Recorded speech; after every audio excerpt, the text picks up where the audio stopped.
मुझसे कोई भी व्यक्ति पूछे कि व्यक्तित्व का सबसे बीमारी कौन सा है, तो मैं अवश्य यह बता सकता हूँ कि वह बीमारी कौन सी है। पहला नाम आता है बहाना या बहानाइटिस। यह हर व्यक्ति का होता है। मेरे अनुसार जब कोई इंसान बहाना बनाता है तो उसे खुद पर शर्मिंदगी महसूस करनी चाहिए, क्योंकि वह किसी और को बेवकूफ़ नहीं बनाता बल्कि वह स्वयं को बेवकूफ़ बनाता है।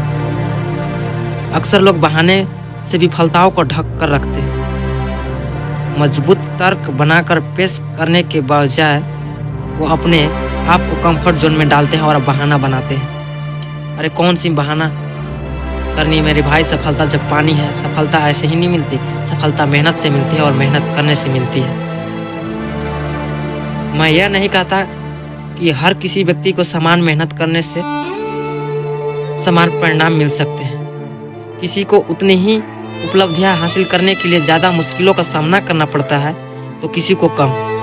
कभी कभी इसका उल्टा भी होता है, किसी को उपलब्धियां जल्दी मिल जाती है तो किसी को देर से। सफल देर से मिली या जल्दी मिली, सफलता ज़्यादा मेहनत से मिली या कम मेहनत से मिली, ज़्यादा हार से मिली या कम हार से मिली, यह बिल्कुल भी महत्व नहीं रखता। पूर्ण यह है कि आप अपने सपनों को पाने के लिए आपने कितना मेहनत की, अपने आप को 100% झोंक कर कार्य किया या आधे अधूरे मन से। पूछता है कौन सा ऐसे लोग हैं जिन्होंने अपने बहानों का प्रयास करने के बजाय चुनौतियों का सामना करने का निर्णय लिया है। आइए कुछ हम इस वीडियो में जानते हैं। तब तक बने रहिए, जमे रहिए। मैं और मेरे चैनल को सब्सक्राइब करिए, लाइक करिए, शेयर करिए। बहाना नंबर 1, मुझे उच्च शिक्षा लेने का अवसर नहीं मिला। उच्च शिक्षा लेने का अवसर फोर्ड मोटर्स के मालिक हेनरी फोर्ड को भी नहीं मिला था। कौन सा बहाना करेंगे? कौन सा बहाना करेंगे? बचपन में मेरे पिताजी का देहांत हो गया था। अरे प्रख्यात संगीतकार AR रहमान का पिताजी का भी देहांत बचपन में हो गया था। अरे कौन सा बहाना करेंगे आप? अत्यंत मैं गरीब घर में पैदा हुआ था। अरे हमारे भारत के राष्ट्रपति, पूर्व राष्ट्रपति डॉक्टर APJ अब्दुल कलाम जी को भी गरीब घर में पैदा हुए थे। क्या वो उन्होंने अपना कर्म करना छोड़ दिए थे? अरे गरीब घर जो में पैदा होता है उन्हीं का इतिहास लिखा जाता है। इतिहास उनकी लिखी जाती है मेरे भाई, जो गरीब घर में पैदा होकर अमीरी की ओर बढ़ता है, एक उच्च शिक्षा प्राप्त करता है, एक अपनी नए कठिनाइयों का सामना कर एक नए जंजीर को चीरकर एक अपना नाम का झंडा गाड़ता है। वो हर व्यक्ति अपने आप को एक सक्सेस देखना चाहेगा। जब अपने लक्ष्य को एक निश्चित दिशा की ओर और एक लक्ष्य बनाकर चलेगा तो वह अवश्य अपने लक्ष्य के ऊपर शुद्ध रूप से अपने। अक्सर भी एक दुर्घटना में अपाहिज होने के बाद मेरी हिम्मत चली गई। अरे हिम्मत प्रख्यात नृत्य गंगा सुधा चंद्र का पैर भी नकली है। अरे कौन सा बहाना करेंगे? मुझे बचपन में मंदबुद्धि कहा गया था। अरे आज मंदबुद्धि कहने वाले ही बहुत कुछ कर जाते हैं मेरे भाई। थॉमस एल्वा एडिसन को भी बचपन में मंदबुद्धि कहा गया था। अब कौन सी बात करते हैं? जिन्होंने रात को दिन बनाने की कहा था उसे मंदबुद्धि कहा गया था।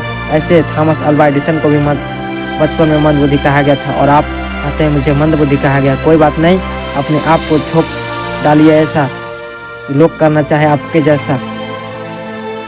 मुझे ठीक से इंग्लिश नहीं आती।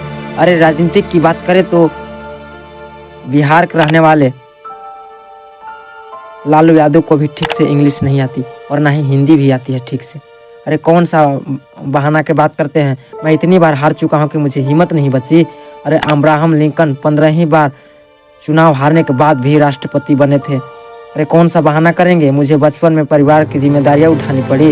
लता मंगेशकर को भी बचपन में परिवार की जिम्मेदारियां उठानी पड़ी, लेकिन क्या उन्होंने अपनी आप को मंजिल पाने से क्या असफल रहे? अरे जो भी कहते हैं ना कि मेरी लंबाई बहुत कम है, सचिन तेंदुलकर का भी लंबाई कम है। अरे कौन कहता है? अरे कौन? ऐसे बहुत सारे उदाहरण हैं मेरे भाई जिन्हें गिना नहीं जा सकता। ऐसे बहुत सारे उदाहरण हैं। आप अपने को सोचिए कि आप वाकई में ज़िंदगी में क्या करना चाहते हैं। एक लक्ष्य बनाइए और उस लक्ष्य के लिए ऐसा काम करिए कि आपके लक्ष्य आसानी हो जाए और अपने आप को अपडेट करते रहिए, बने रहिए, जमे रहिए, क्योंकि आपका जितना सुनिश्चित है कितने भी उदाहरण मिल जाएंगे। ऐसे बहुत सारे उदाहरण हैं जो आपके लक्ष्य को प्रेरणा दे सकती है। और एक चिंगारी जलाइए, एक समाज जलाइए जो आप अपने आप को कुछ अलग देखना चाहते हैं। हट जाइए उस भीड़ से जो आप पाना चाहते हैं। हट जाइए उस भीड़ से जो आप अपने को अलग देखना चाहते हैं तो निकल जाइए, उन समाज के बीच से छोड़ दीजिए, वो जंजीर को तोड़ दीजिए। जो आप अपने आप को देखना चाहते हैं उस प्रकार करिए।